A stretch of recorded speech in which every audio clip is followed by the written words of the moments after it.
Bonjour, j'espère que vous allez bien. Je m'appelle La Fortune, plus connue sous le nom de Ebi Love. Si je fais cette vidéo, c'est pour vous raconter comment l'Éternel m'a sauvé d'un accident mortel. En fait, il y a de cela quelques jours, quand je priais, je demandais toujours à l'Éternel de me donner la force de témoigner, et de me montrer également le chemin, parce qu'on ne témoigne pas pour témoigner, il faut l'appel de Dieu. Ce matin, quand j'étais sur TikTok, j'étais en train de regarder la vidéo, je suis tombée sur la vidéo d'une dame qui racontait son histoire, elle racontait comment l'Éternel l'avait sauvée de la mort et tout. Quand je voyais cette vidéo, je ressentais comme un battement de cœur. En fait, ce n'est pas la première fois que ça m'arrive.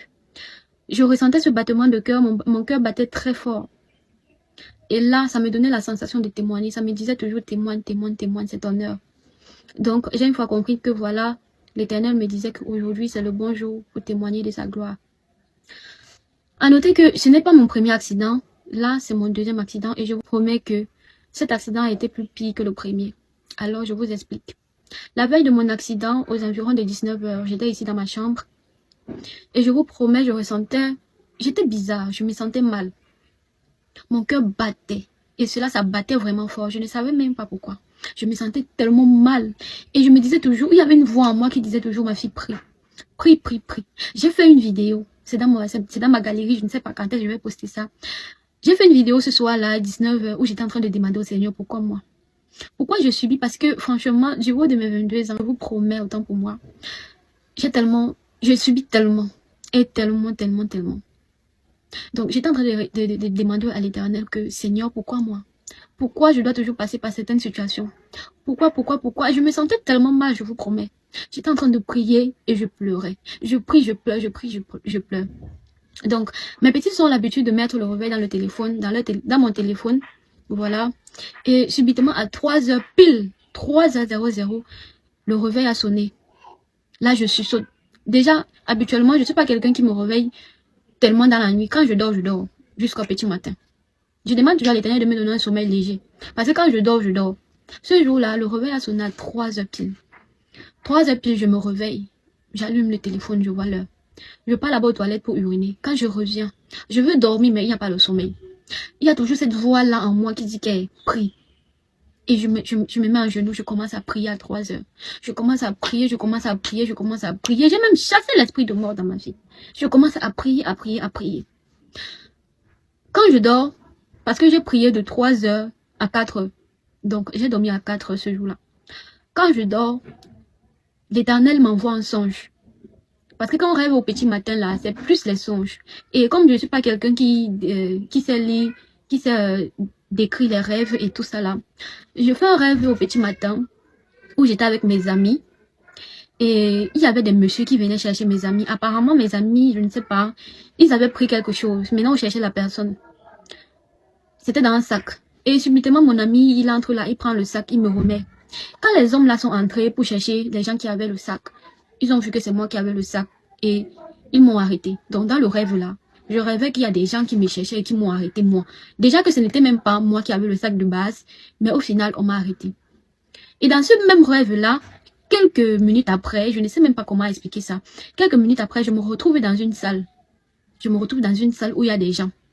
Et j'étais en train de faire ce témoignage. Donc j'étais en train de raconter à ces gens-là qu'il y a de cela quelques minutes, il y a certaines personnes qui m'ont arrêté. Toujours dans ce même rêve-là.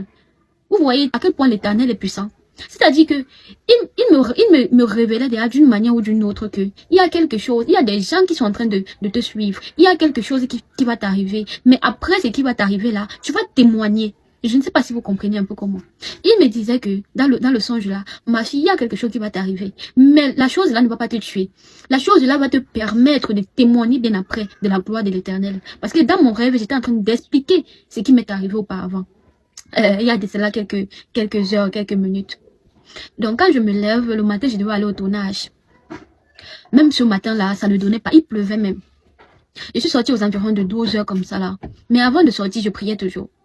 Ah, quand j'ai déposé mes genoux au sol le matin, vous savez, je suis d'abord une personne de foi. J'ai la foi. J'ai la crainte de l'Éternel. Avant même, je me disais que voilà, je peux faire des vidéos où je parle de l'Éternel. Mais après, je me demandais encore à moi-même que, Ebi, est-ce que c'est ta ligne éditoriale? Est-ce que tu as l'habitude de faire ce genre de vidéos? Je me disais que si je viens parler de l'Éternel, les personnes devraient me voir bizarrement. On devrait me dire que, mais toi là même, tu as quitté des vidéos drôles et tout pour parler déjà de l'Éternel. Ah, je suis restée moi tranquille que bon, voilà. C'est chaque personne qui connaît sa relation avec l'Éternel. Il n'y a pas trop à prouver. Donc ce matin-là, je dépose mes genoux au sol et je prie l'Éternel. Je chasse l'esprit de mort. Je prie au nom de l'Éternel. J'appelle le nom. Je brûle par le sang. J'ai dit que j'ai prié ce matin-là. Ma grande soeur était là à la maison. Elle n'était pas encore sortie pour le travail. Elle écoutait ça. Elle me dit que, ma chérie, qu'est-ce qui se passe? Pourquoi aujourd'hui tu pries façon? Ah! Donc, j'ai fini de prier comme ça. Je me suis apprêtée. Je suis sortie aux environs de 12 heures pour aller tourner. J'ai fait l'accident à Dokpassi. Pour ceux qui ont assisté, ils peuvent témoigner. Ha! J'ai dit que l'heure de l'accident arrivé. Je vous assure, l'accident était plus grave que le premier. Je suis sur la moto, le benzikineur là. Il y a une voiture qui venait comme ça. Donc une voiture sortait d'un couloir et mon benzikineur fonçait. J'ai dit que il a essayé de freiner. Je vous assure, le diable est trop malin. Mais le diable ne peut pas. Le benzikineur a essayé de freiner. Et moi, le premier accident, quand j'ai vu le camion, puisque mon premier accident c'était moto-camion, moi j'étais sur la moto et le camion était venu nous renverser.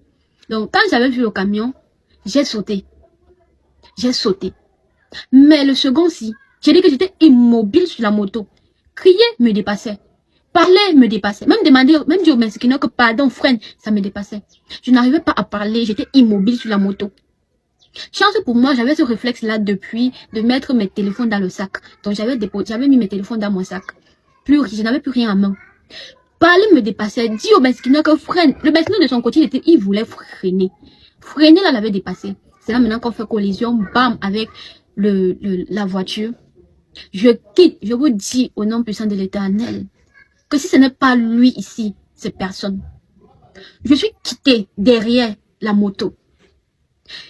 Donc, c'est-à-dire que la moto m'a projeté de derrière. J'ai fait un petit salto là. Je suis tombé sur ma tête. Je parle comme ça au nom de l'Éternel. L'Éternel m'en est témoin. J'ai fait un salto et je suis tombé sur ma tête. Donc, c'est-à-dire que comme une charge sur ma tête, une pression sur ma tête. Je suis tombé là. Bam! Quand j'ouvre les yeux, premier mot qui est sorti de ma bouche, c'est Seigneur. J'ai commencé à prier avec le psaume 23. Que l'Éternel est mon berger, je ne manquerai de rien. J'étais là ensanglantée. À ce moment, je n'avais même pas réalisé que je n'avais même plus mes dents. Je n'avais pas réalisé que mes dents étaient parties. Rien. J'étais là comme ça. Tout ce que je demandais au Seigneur, c'est que papa, ne fais pas en sorte que mes yeux se ferment. Ouvre mes yeux. Que tout ce qui va se passer ici, de bien ou de mal, que mes yeux soient toujours ouverts par l'Esprit. Que mes yeux restent ouverts. Je priais avec le psaume 23. J'ai demandé même au Seigneur que pourquoi. Seigneur, deuxième fois dans ma vie, dans ma petite vie ici, deuxième fois, j'ai demandé à l'Éternel que papa, peu importe ce qui va se passer, laisse mes yeux, demande à mes yeux de ne pas se fermer ici. Et puis il y a des gens qui sont venus là, ils faisaient que me regarder. Wow, tu as fini de prier. Oh, dis que papa, pardon. J'ai demandé à ces hommes-là que pardon, amenez-moi à l'hôpital. J'ai dit à l'Éternel que, oh papa, je suis là et je resterai là. Tant que tu n'as pas encore dit que ma fille, ici c'est ton jour de partie, je serai toujours là. Et je serai là pour témoigner ta gloire. Parce que tu es l'Éternel. Tu n'es pas... Ah, je dis que quand l'Éternel veut t'enlever d'une situation, oh, j'ai dit que, le temps de Dieu n'est pas le temps des hommes. Il dit que le temps de Dieu n'est pas le temps des hommes.